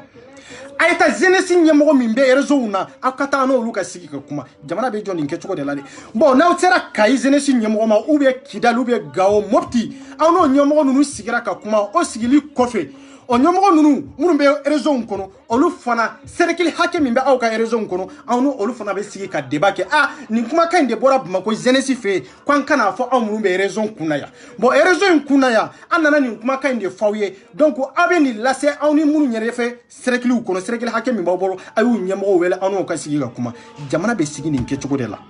an bɛɛ ta par étape tan de mais Maliens ko jamana ka jɔ k'a sɔrɔ an ma kuma ni ɲɔgɔn ye n'an ma kuma ni ɲɔgɔn ye an bɛ fɛn fɛn na c'est zéro en tant que n'an ma kuma ni ɲɔgɔn ye k'an ɲɔgɔn ka hakilina don anw de ko k'an bɛ fasoko kɛlɛ kɛ anw de ko k'an bɛ mɔgɔw ka hakɛ di an b'o ka hakɛ di cogo jumɛn na preuve jumɛn de b'an bolo daliluya jumɛn de b'an bolo fanga jumɛn de bɛ an na n'an bɛ se k'an ka hakɛ sɔrɔ an t'a sɔrɔ n'o de y'a to gouvernement bɛ ka yɛlɛ an na bon serekili kɔnɔna na desa i ni olu jeunesse sigira ka kuma ni réseau jeunesse sigira ka kuma jeunesse ɲɛmaw olu fana commune min b'aw ka serekili kɔnɔ a kɛra commune 20 ye commune 10 ye an n'olu jeunesse fana bɛ sigi jeunesse ɲɛmaw bɛ sigi sisan ka kuma détaillé ka explication di olu ma bon nin kumakan in bɔra fɔ sanfɛ de kana bɔra fɔ Bamako de kana ka bɔ Bamako kana région na ka don serekili kɔnɔ fɔ kana don commune kɔnɔ bon n'a donna commune kɔnɔ i b'a sɔrɔ commune 15 ou bien commune 20 o b'aw ka serekili kɔnɔ déjà aw ni commune ninnu kelen-kelenna bɛɛ lajɛlen ɲɛmɔgɔw kuma na olu fana b'a lase jɔn ma minnu bɛ tɔgɔdaw la ani minnu bɛ dugu wɛrɛw la burusu kɔnɔw na communication bɛ traverser tan de a bɛ passer tan de jamana kɔnɔ bon n'a passera tan don min na n'an ko k'an bɛ wuli ko IBK ka taa wallahi billahi a tɛ si kuluba ne de bɛ k'a fɔ a ye kun jumɛn de la sini n'an ko k'an bɛ bɔ ka manifester an bɛ manifester kan jumɛn de kan n'an ko an bɛ bɔ tɔgɔdaw bɛ bɔ commune bɛ bɔ serekili bɛ bɔ réseau bɛ bɔ capital bɛ bɔ bon faamaw bɛ se ka jɔn kelen de minɛ k'a fɔ aw ka don i tɛ se ka mɔgɔ si minɛ n'o kɛra an bɛ yɔrɔ yɔrɔ fanga banna barika banna aw an ka laɲini fana a bɛ sabati mais anw ko de ko an ka manifester Bamako an ka manifester Kayi ko mais k'an mago tɛ maliyɛnden tɔw la an kana da nin na dɛ hali ni Mali bɛɛ de bɔra kana fara ɲɔgɔn kan Bamako en tant que n'an ma taa nin ordre de mission de kan an bɛ fɛn fɛn na c'est zéro en tant que intellectuel ko e bɛ ko kalama e bɛ n'i sigi ka kuma ni adamadenw ye fo i k'a dɔn de kɛlɛ bɛ taa cogo jumɛn de la adamadenw kan ka fara ɲɔgɔn kan cogo jumɛn de la i ni maa dɔ bɛ se ka communiquer ka sɔrɔ aw tɛ si ɲɔgɔn kan dɔ bɛ se k'i ka hakilina ta pour que ka se ka baara kɛ n'a ye ka se ka faso nafa k'a sɔrɔ a tigi tɛ yɛlɛn don a t'a dɔn i finnen don i jɛlen don mais adamaden ma se ka nin yɔrɔ faamu mais ale tun bɛ kɛlɛ la dɔrɔn CDR sigilen don dugu o dugu la a da ɲɛ ka to dugu de kɔnɔ dɔrɔn pour que ka taa ka meeting kɛ bon n'i taara i ka meeting kɛ i kan ka jeunesse minnu bɛ yen kana da CDR dɔrɔn ma dɛ jeunesse minnu bɛ yen e tun kan ka mun de f'u ye e ka fɔta tun kan ka kɛ nin de hali n'a sɔrɔ CDR bɛ yen mais an mago bɛ nin dugu ka jeunesse la nin commune ka jeunesse ɲɛmaa la pour que an ka se ka kuma parce que dugu o dugu bɛ yen commune o commune bɛ yen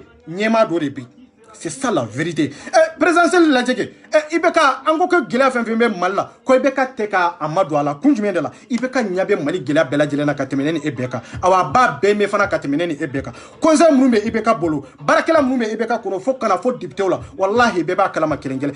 maire sigi kun an ka commune kɔnɔ kun jumɛn de la maire sigi kun ye degun min b'an kan tɔɔrɔ minnu b'an kan olu ka se k'o dɔn a n'a ka adjoint n'a ka secrétaire ka se k'o ɲɛɲini ka na mais ni IBK tun tɛ Mali gɛlɛya don impôt waati est-ce que mun de y'a to i bɛ don tɔgɔdaw la ka taa impôt minɛ n k'u b'a kalama de k'a fɔ ko gɛlɛya dɔ de b'an kan i b'a kalama de k'a fɔ tɔɔrɔ dɔ de b'an kan c'est pour cela que mais o tɔɔrɔ waati i tɛ don kun jumɛn de la anw yɛrɛ kan k'a ɲini waati min tɔɔrɔ ka bɔ an kan an ma se k'a ɲɛɲini anw yɛrɛ kan k'a organiser waati min tɔɔrɔ ka bɔ an kan an ka se ka hɛrɛ sɔrɔ an ma don o sira ninnu kan an ma don o taacogo ninnu kan bon adama tɛ ka nin analyse bɛɛ kɛ e ka n'i sigi dɔrɔn wa président y'a dɔ ta a y'a bɔ tan député y'a dɔ ta a y'a bɔ tan aw ni ala cɛ nin bɛ se ka anw bɔ nɔgɔ la aw ni ala cɛ jeunesse bɛ se ka fara ɲɔgɔn kan aw ni ala cɛ anw ka laɲini bɛ se ka sabati nin kan kan a tɛ se ka sabati nin kan kan bon mot kelen o mot kelen mana passé maninka famille kɔnɔ EPR kɔnɔ membre si tɛ min tɛ bɔ a kalama k'a ta depuis aw bɛ jamana minnu kan fo kana international kɔnɔ anw t'a dogo cɛ kelen na et puis an t'a fɔ cɛ kelen ka n'i da don a la kun jumɛn de la parce que anw b'a dɔn ko Mali de anw t'a tɛ k'a fɔ dɔrɔn an ye na dɔrɔn an ka fara ɲɔgɔn kan ka kɛ mutaw ye ou bien ka kɛ sagaw ye k'an tɛ mɔgɔw ka hakilina ɲininkali kɛ mais je suis désolé nin de bɛ CDR kan hali minnu bɛ Bamako olu ka hakilina tɛ ɲininkali tɛ kɛ surtout anw minnu bɛ diaspora la mais aw y'a ta kɛ diaspora la parce que i bɛ ka bala aw la de mɔgɔ mɔgɔ bɛ yen ni moto b'a bolo mɔgɔ mɔgɔ bɛ yen k'a fɔ ko fɛn dɔ b'a bolo i b'a sɔrɔ a sara bɛɛ bɛ bɔ diaspora mɔgɔ ninnu de ko parce que i bɛ ka aw de utiliser aw tɛ Bamako kɔnɔ mais aw tɛ Bamako kɔnɔ o ye kelen mais papier tɛ olu la mais ko jumɛn de y'a to anw ma se ka Razbadi ɲininka papier ko la depuis a ma sɔn e la tan kuma bɛ nin yɔrɔ de la bon aw ma se k'o ɲininkali kɛ bi aw bɛ état min na bi CDR tɛ o ye kelen ye mun de bɛ yen sympathisant a bɛna olu utiliser kun jumɛn de la n'o tɛ danni ko tɛ jɛnɛ ko tɛ o a to olu jate puis olu t'a ka vie kɔnɔ mais don nataw la a bɛna bɔ ni ninnu bɛɛ ye kelen-kelen parce que hali o dɔn na a y'a kuma fɔ a ko jɛnɛ ni danni ye n tɔɔrɔ k'u bɛ ka profiter ne tɔgɔ de la mais ale fana ka laɲini ye jumɛn ye a bɛ fɛn minnu sɔrɔ parce que ni ninnu ma ɲa ka profiter ale la ninnu fana bɛ wari dɔ de ɲini mɔgɔw bolo mɔgɔ minnu n'u bɛ jɛkulu in kɔnɔ mɔgɔ minnu bɛ k'a fɔ ko Razbadi pour que o mɔgɔ saba vie bɛ se ka dilan cogo min parce que CDR tɛ sɔn tugun ka nafolo ci k'a sɔrɔ ko papier t'a la CDR tɛ sɔn tugun ka fɛn di Razbadi ma fɛn giriman dɔ d'a ma komi fɔlɔ i tun b'a d'a ma cogo min k'a sɔrɔ Mako CDR RSPC t'u bolo ko a tɛ se ka marcher n'o kɛra a bɛ komi i bɛ ka taa ji dɔ ni ɲintin de kɔnɔ ji min ni nafa t'a la quoi ni tacogo t'a la quoi bon CDR sigilen don nin kan de kan bon aw ni ala cɛ nin kan in kan Razbadi bɛ bɔ don o don aw de b'a fɔ ko Razbadi bɛ tiɲɛ k'a bɛ ka min fɔ tan de don mais yanni k'a fɔ i bɛ taa fɛn dɔ fɔ k'o ye tan ye e yɛrɛ bɛ min kɔnɔ fɔlɔ ale yɛrɛ bɛ jɛkulu min kunna fɔlɔ a sera ka tiɲɛ fɔ ye wa ale bɛ jɛkulu min kunna ko Cédri a sera ka mun de k'u ye mais a bɛ se ka bɔ ka taa kuma sympathisant kan mais a bonyanen n'a karama ani kodɔn min ni kala min b'a la o t'a permettre bara ka taa kuma Cédri membres fɛ bon or que e yɛrɛ sigilen don jɛkulu dɔ de kunna jɛkulu min tɔgɔ ko Cédri k'an bɛ soutenir 100% e yɛrɛ ka jɛkulu sigilen e ma se ka kuma olu kan groupe kan e ma taa ka taa sigi ka kuma ni olu ye e taara kuma ni jɔn de n'o ye sympathisant membres ye aw ni ala cɛ mɔgɔ kan ka tugu Arazbaji kɔ est ce que nin ye jamana jɔla ya ni Lennox ko ale tɛ kuma ni EPR membres ye donc a bɛ taa kuma ni sympathisant de ya o b'a yira anw na ko faso jo t'a la o b'a yira anw na a bɛ ka a ka fɔta in yɛrɛ tɛ tiɲɛ bon ni de différence b'a ni Lennox cɛ i mana na cogo o cogo en tant que n'i tɛ membre de Lennox b'a f'i ye de en tant que sympathisant n'a i ni membre ka fɔ ka bɛn kɛ fɔlɔ n'aw bɛnna min ma et puis anw minnu fana ye sympathisant ye aw bɛ baara kɛ ni Cédri de ka hakilina ye aw bɛ baara kɛ ni membre de ka hakilina ye mais Cédri bɛ ka baara kɛ ni sympathisant de ka hakilina ye est ce que o ye Arazbaji ka hɛrɛ ye pour que ale ka jɛkulu ka baara kɛ ni ale ka sympathisant dɔrɔn ye min ma se ale kama est ce que o y'ale yɛrɛ ka hɛrɛ ya o t'i ka hɛrɛ ye o ni maliyɛndenw tɛ tiɲɛ f'i ɲɛna ne bɛ tiɲɛ f'i ɲɛna o ye kelen ye filanan n'i ye sympathisant sankɔrɔ ta ka tɛmɛ i ka jɛkulu kan wallahi o b'a yira k'a fɔ ko e man ka k'i da don faso jɔko kuma la non non non non parce que e tɛ se k'a fɔ de k'a fɔ ko nin man ɲi faso kɔnɔ k'a sɔrɔ o tacogo bɛ e la hakilina bɛ e la e tɛ se k'a fɔ de nin man ɲi faso kɔnɔ k'a sɔrɔ e yɛrɛ jogo o ka jugu ka tɛmɛ e bɛ ka mɔgɔ min critiquer o de y'a to an bɛ k'a fɔ an ko Arazbaji ye mɔgɔ critiquer a ko mɔgɔ ye jɛnɛyakɛla ye Arazbaji minɛna o jɛnɛya kɔnɔ kelen kelen a ko mɔgɔ ye jɔn ye Arazbaji y'o jɔnya kelen kɛ a ko mɔgɔ ye arnaqueur ye ale yɛrɛ sɔrɔla o sira kan o arnaqueuriya de y'a to a ma sɔn ka papier kɛ Cédri Bamako la bon Cédri Bamako bɛ nin kɛcogo la hali bi bagaw ni kodɔnbaliw ni kalanbaliw de bɛ girin ka wuli k'a fɔ ko wa ko nana ko n bɛ don Arazbaji ka jɛkulu kɔnɔ bon mɔgɔ min y'a ka jɛkulu kɛta n'o ye Cédri ye e m'i sigi k'i miiri mais hali bi e bɛ taa de k'a fɔ ko wa ko e tun ye Cédri membre ye mais Cédri tɛ ka marché tugun ko e bɛ taa don sympathisant de kɔnɔ kodɔn ni kalanbaliya bɛ yɔrɔ jumɛn est ce que aw bɛ diɲɛ kalama est ce que aw bɛ fɛn dɔn o ye kelen ye filanan sympathisant tora o don na tugun i ye cotisation sigi i y'a sigi kun jumɛn de la cotisation 3-4 de b'u bolo sisan i ko ma ko maa dɔw bɛ yen nafolotigi dɔw b'u cɛ la ko bɛɛ kana nin 100,000 a vocal bɛ n kun de mais n t'a fɛ ka jouer n ka nin émission na wallahi billahi vocal bɛ n bolo yan k'u kana nin 100,000 a ye a lamɛn dɛ ninnu bɛ sympathisant de kɔnɔna na 100,000 aw b'a dɔn Cédri min n'aw ko aw ye Arazbaji ka sympathisant ye mais Cédri sigilen tun bɛ waati min puissance min tun bɛ Cédri la est ce que o ɲɔgɔnna bɛ sympathisant na o ɲɔgɔnna tɛ sympathisant na bon nin b'a yira k'a fɔ a ye arnaqueuriya min kɛ ka se ka Cédri utiliser a bɛ k'o kɛlen de kɛ sympathisant membre la aw ka 100,000 labɔ k'u mago b'a la d'accord a y'o labɔ o kɔfɛ tugun i ye 50 euro de sigi mɔgɔw kunna minnu bɛ Mali kɔnɔ m'a dɔn k'olu ye 7,000 ye o ni 100,000 in tɛ kelen ye dɛ wallahi billahi man nkalon turu la ne de y'a fɔ n ko ne bɛ groupe in kɔnɔ de wallahi billahi vocal bɛ n bolo a kɛra sympathisant yɛrɛ de kan nin bɛ Arazbaji ka plan ani jɛnɛ ani danni pour que olu ka se ka profiter adamadenw na yanni adamadenw k'a dɔn olu ye mun den sugu ye fɔlɔ o ye kelen ye 50 euro aw bɛ tila k'o labɔ jɛkulu kelen in kɔnɔ tugun k'o di o ye kelen ye an ka tɛmɛ o la bon o tɛ cotisation min bɛ yen min ye 10 euro ye kalo kɔnɔ tugun a t'o fana la o fana sarili o ye wajibi de ye o tɛ 50 euro la o tɛ 100,000 la o tɛ 15 euro min aw kan k'a labɔ wajibi fana la o t'o la cotisation 4 en tant que sympathisant de Arazbaji mais maliyɛnw aw bɛ ka baara kɛ k'a di Arazbaji ka vie de dilan n'o tɛ aw tɛ Mali ko joli la aw bɛ ka baara kɛ ka Dani ni Jɛnɛ ka vie de dilan mais fɛn min ye k'a fɔ ko faso joli wallahi aw t'o la bon aw bɛ se ka nin wari hakɛ bɛɛ sigi mɔgɔw kun na cogo di a n'o tɛ ye a foyi tɛ ye aw ma baara kɛ jamana kɔnɔ aw m'a kɛ jamana kɔ kan aw m'a kɛ mairie na aw m'a kɛ dɔgɔtɔrɔsow la aw m'a kɛ hali ka mɔgɔw ka sécurité labɛn foyi fo nin cotisation joli bɛ ka da adamadenw kan olu bɛ nin kɔnɔ olu yɛrɛ t'a dɔn i kan ka nafolo bɔ yɔrɔ ni mɔgɔ dɔw b'a kɔnɔ a ka di olu ye ka kuma in mɛn bi m'a to ne bɛ ka kuma in fɔ dɔw yɛrɛ ne ta n'u bɛ sympathisant kɔnɔ k'a fɔ ko ne ka kuma nin kan vocal in bɛ n bolo sisan a bɛna tile 3 sɔrɔ mais temps yɛrɛ de tɛ n bolo hali bi nin ye n bɔtɔ yɛrɛ de ye baarakɛyɔrɔ la n ye n sigi dɔrɔn ko i jɔ n ka video kɛ ko pour que ka se ka détail dɔ di adamadenw ma bon nin cotisation 3 bɛɛ bɛ yen k'a fɔ ko sympathisant kɔnɔ o tumana aw de ka fisa ni membre ye wa Cédri membre ye wa n ko Cédri membre de kan ka cotisation sigi hali o fana san kɔnɔ cotisation kelen de bɛ sigi sariya kɔnɔ n'o cotisation sigira cotisation min bɛ na o kɔfɛ i bɛ se ka sariya dɔ ta cotisation kelen bɛ yen i b'o wajibiya membre bɛɛ ka kelen o bɛ se ka kɛ urgent ye bon o cotisation bɛ se ka kɛ urgent ye o tɛmɛnen kɔfɛ min ye urgent ye ani san o kalo aw kan ka cotisation min sara olu fila tɛmɛnen kɔfɛ cotisation fɛn fɛn n bɛ n'o kɔfɛ wallahi kariya t'u la k'o sigi mɔgɔ si kan membre si kan o man kan ka kɛ o c'est ça la vérité o bɛ kɛ dɛmɛ de n'a y'a sɔrɔ mɔgɔ in bɛ se ka dɛmɛ nin na i b'an dɛmɛ nin na mais jɛkulu ma sigi kana ka mɔgɔw arnaquer jɛkulu ma sigi kana ka bina bi mɔgɔw kan jɛkulu ma sigi kana mɔgɔw ka hakɛ minɛ jɛkulu sigira de pour que ka mɔgɔw sensibiliser jɛkulu sigira de pour que ka se ka hakɛ ɲuman di mɔgɔw ma i bɛ se ka mɔgɔw dɛmɛ cogo min gɛlɛya min bɛ an balima dɔw kan gɛlɛya min b'an sinji dɔw kan ka se ka olu ka gɛlɛya ka dɔɔni ta ka bɔ a la jɛkulu sigira nin de kan mais gɛlɛya tɔ yɛrɛ labanna jɛkulu la mɔgɔw yɛrɛ de est ce que o bɛ se ka faamu bon yiri tɔw kɔnɔna na 500 min n'u bɛ ka delili kɛ bi sympathisant kono ko parce que k'olu tun y'a fɔ k'a fɔ k'u ye terrain sa ko mais o terrain sali ko franchement ko wari de tun t'u bolo wallahi billahi maliyɛnw a vocal bɛ ne bolo wallahi billahi n bɛ ka kɛmɛ de fɔ aw ye tan sympathisant min bɛ ni woloba cɛ wallahi abayi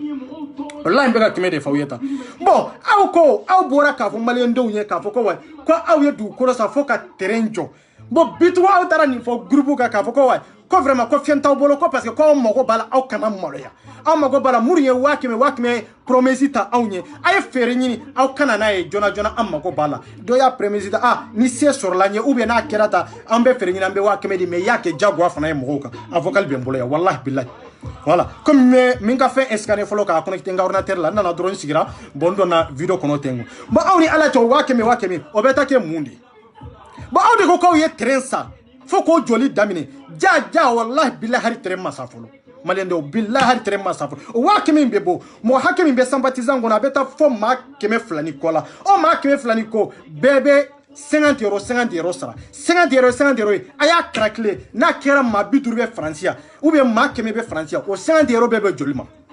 a ye nin lajɛ n'a y'a sɔrɔ i tɛ ka aw utiliser comme Razbad ye c'est-à-dire utiliser cogo min n'aw fana ka bagandenya tɛ n'aw ka kodɔnbaliya tɛ n'aw ka nalumaya tɛ n'aw ka kunfinya tɛ de a ye nin yɔrɔ in calculer kosɛbɛ bon 50 euros min bɛ bɔ maa 100 ka sɔrɔ Faransi yan bon i b'a sɔrɔ maa 50 ɲɔgɔnna bɛ États-Unis ou bien maa 50 ou bien maa 40 ɲɔgɔnna o bɛ Mali la o ye 3,000 ye a ye nin calculer a wari bɛɛ bɛ joli ma fɔlɔ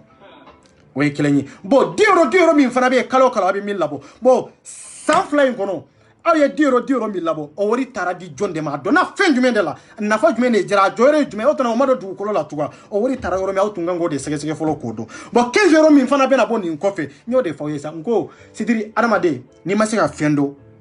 a ɲini i ka se ka mɔgɔw faamu a ɲini i ka se ka mɔgɔw lamɛn c'est très important o de b'i nafa mais n'i tora nin dingɛ kɔnɔ i bɛ ka anw minnu utiliser aw hari aw denw n'aw mɔdenw i b'aw utiliser nin kɛcogo de la c'est pour ça que karamɔgɔw fɛrɛla n'aw parce que karamɔgɔw y'an faw utiliser nin kɛcogo de la n'an nana k'a fɔ an bɛ kuma an faw b'a fɔ non a ye nin bila depuis e ma wolo anw bɛ nin kɛ depuis an ma wolo an faw b'o de kuma f'an ye k'a fɔ depuis an ma wolo olu bɛ nin kɛ non depuis an ma wolo olu bɛ nin kɛ mais anw ka dɔnni an n'an ka tile a n'olu ka tile i tɛ waati kelen ye et puis i tɛ kalansugu kelen ye i tɛ faamuyali kelen ye don o don hakili bɛ taa yaala de don o don kodɔn i bɛ faamuyaliba de sɔrɔ adamadenw nɔfɛ lamɛnni kɛ mais kana k'i ka baara kɛ ni bɛɛ ka hakilina ye mais bɛɛ ka hakilina i bɛ se ka bɛɛ lamɛn mais i tɛ se ka bɛɛ ka hakilina i tɛ se ka valider de mais n'i tora ka bɛɛ lamɛn wallahi i bɛ bɔ dibi la n'i tora ka bɛɛ lamɛn n'a y'a sɔrɔ kalan t'i la wallahi i bɛ dɔnniya sɔrɔ mais n'i t'a kɛ de hali jugu se k'a lamɛn dɛ parce que n'i m'i jugu lamɛn i t'a dɔn i b'a kɛlɛ cogo min ni e y'i mabɔ i jugu la e ni ala cɛ bɛ se k'o kɛlɛ e ni ala cɛ e kan ka faamuyali dɔ de sɔrɔ i jugu la pour que ka se k'a kɛlɛ e bɛ se k'o sɔrɔ ni ne tun ko cédéri ma sisan k'a fɔ ko ne tɛ cédéri yɛrɛ n t'u lamɛn n t'u fɔ est ce que ne bɛ se k'u kɛlɛ ne tɛ se k'u kɛlɛ o ne ye baara min na cédéri ni sympathisant mɔgɔw kan Razbad n'a ka denmisɛnninw kan bon ni ne tun t'u cɛ ma o pour que ka se k'u dɔn den sugu minnu don ka se k'u dɔn ko jamana tila sugu minnu don ka se k'u dɔn ka dɔn ko faso den jugu minnu don ka se k'u ka arnaqueria labɔ ka yira maliyɛndenw na k'u ka jɛnɛya labɔ ka yira maliyɛndenw na k'u ka binkani labɔ ka yira maliyɛndenw na ni ne tun ye mabɔ olu la est ce que n y'u kɛlɛ cogo min k'u yira maliyɛndenw na n tun bɛ se k'a kɛ n tun tɛ se k'a kɛ o kɛlɛ bɛ k'i ni feere ni hakilina ni tacogo dɔ ye don dɔ la i bɛ se ka yɛlɛ i jugu fɛ o t'a yira k'a fɔ ko aw ka di o dɔn non aw man di mais kɛlɛ ye feere a bɛ kɛ ni kalan ani hakili ɲuman de mais cédéri membres tɔw dɔ surtout sympathisant mouton dama faralen ɲɔgɔn kan mais billahi n bɛ baara da Razbad de kan Razbad ta ma daminɛ de ɲɛ de dɔrɔn parce que sali sera ala y'a kɛ tanba ma sɔrɔ n bolo tiɲɛ de ka di ala ye n ma se ka bɔ ka excuse demander mɔgɔw bolo mais n bɛ n'ale wallahi billahi n bɛ n'ale n tɛ sympathisant tɔ ye o ye kelen ye cédéri yɛrɛ o kɔni kuma yɛrɛ tɛ yen Bamakɔ cédéri a y'aw bila u kunna Razbad ni ne ma tiɲɛ f'i ye maliyɛnden tɛ sɔrɔ dugukolo sanfɛ min bɛ tiɲɛ f'i ye Razbad wallahi billahi n ko ni ne ma tiɲɛ f'i ye tiɲɛ tɛ sɔrɔ min bɛ tiɲɛ f'i ye n k'i k'a f'i ka jɛkulula mɔgɔ ye minnu b'i kɛrɛfɛ ko ni cɛ b'u la cɛ min bɛ se ka kali ko n ye debi bila tugun ko min ma 500 1,100,000 minɛ k'u ka bɔ n'a dala ko cɛ min bɛ se ka sɔsɔ ko ne ko k'u ka bɔ o ye kelen ye filanan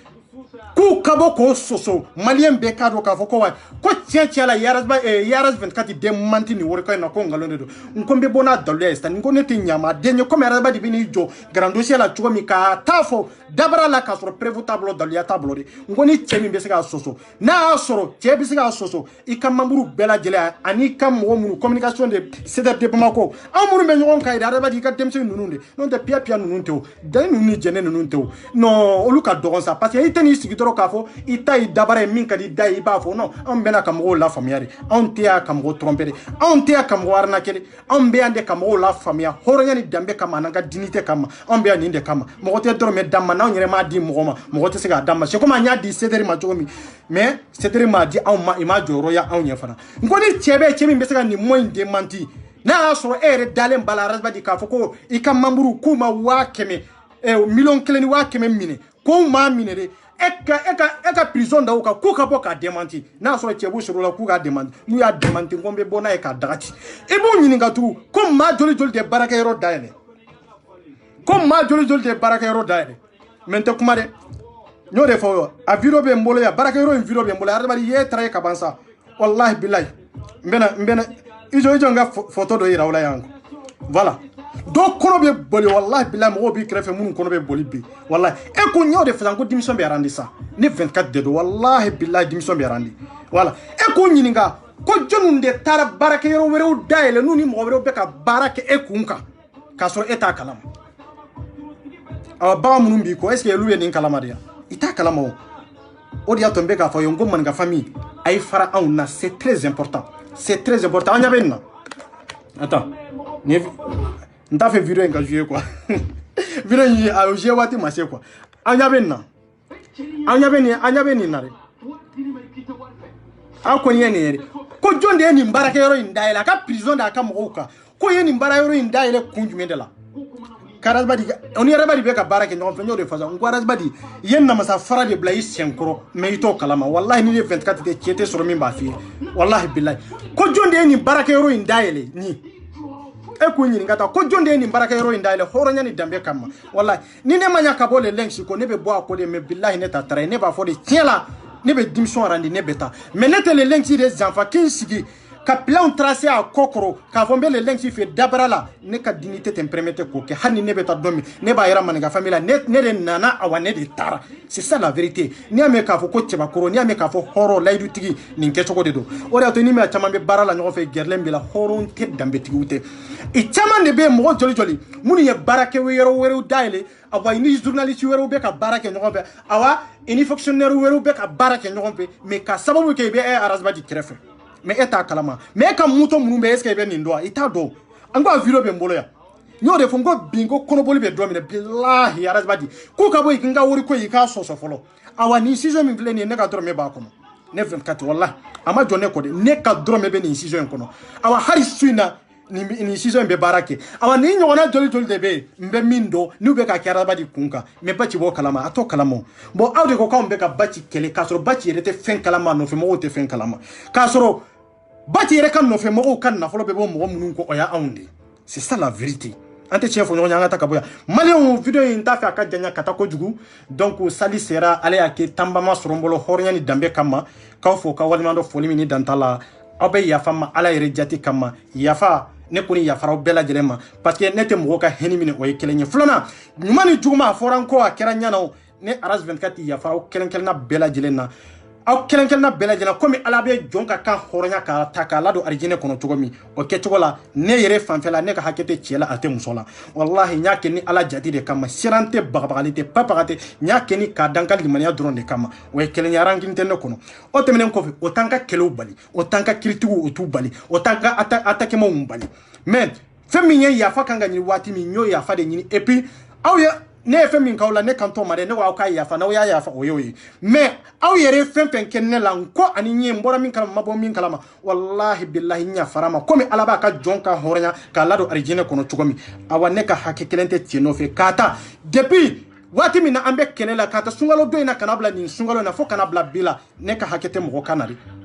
bi mbo lahidu ta alay mbata ala na kire wallahi billahi nga hakete mo sikana awanya fara bela o kanka ambe do ke mali banye ala ka mali ala ka basigi halbi ala ka mali ndo daklen fe ka bo daklen fe ala ka jamana kanu do na halbi an kan tege di nyoma ka faso ilaje mali ndo na ma nyogon kam faso inte basi awa na ma nyogon lami fana faso yanka la nyine femfenya anta soro fanka nyogon lame de ka kumani nyogon faso fo ite mimbe lafia soro mimbe bonyani karama soro en tant que na be ke faso de unde ko donc an kan cheshiri komi Modibo Keita nunu cheshiri tugomi anka kumani nyogonye komi Modibo Keita kumani peuple ye tugomi ni ndron de be se ka faso ila avancer non tambe femfe na c'est zéro faso est invisible fo de tena ka fo alaba ti kana ka fo ko na mali jo ka di mali ndo na ka soro amma bo akala mo engalonde namba fe ka mali jo on de be degu on de be kele gazi beti on de la et puis on de be tla ka fagatu mais atenya fanga communiquer de pour qu'en la nyini ka sabati no en tant que ne la nyini munun fo no lu de te ambe boli kemeke ka boli ba kemeke wallahi election were bena ka soro haria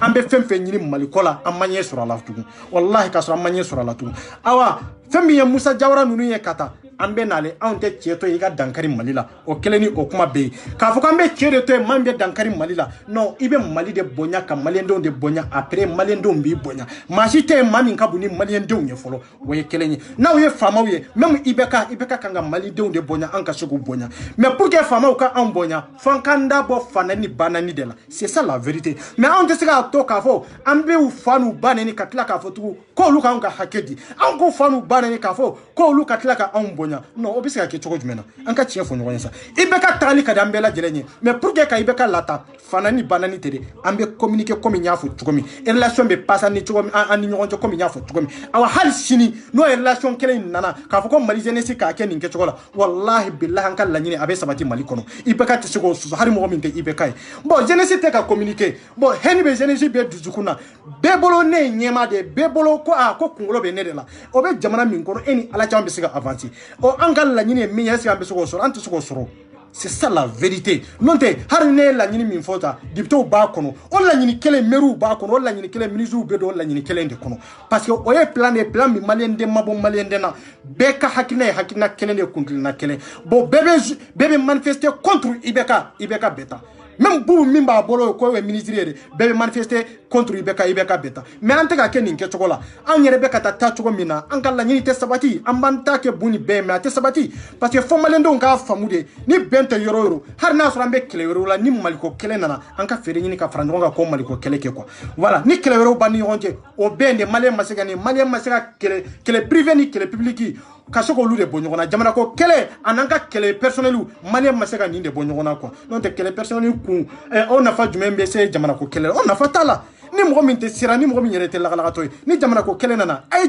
franjo ka dra ko kele ke no kele kera kaba o kele toy o be bama o te dablaw abo ke chugo me abo ko ke chugo de la meni jamana tanana fanga bo de la o de ka giro de be fana nafa non te kele privé inte mo si nafa a mo si ka entre ta kono na make ni mami be worinina na make ni mami be tonyina na make ni mami be joro nyina mo woreuka ni be ka balo mo worela o be ni be fen sorala fona kera o luyede non te an koni ante dorome sorala e panta ni ka dorome sorala ambe min sorala o e dignité de ka mali ndo mbo dibi kono ka mali ndo la famia ni mi ya famu mali de do ni ma famu i ka hakke be perdi bolo mali kele de kono ala ka mali kante ala kana ni basige mali kono ala ka hineni makari di mali nden kelen na bela jelema vive Mali, vive FR, vive Manga famille, vive les Lenxi, la patrie ou la mort. Nous venons kambe watuere el alkhaye. Merci beaucoup.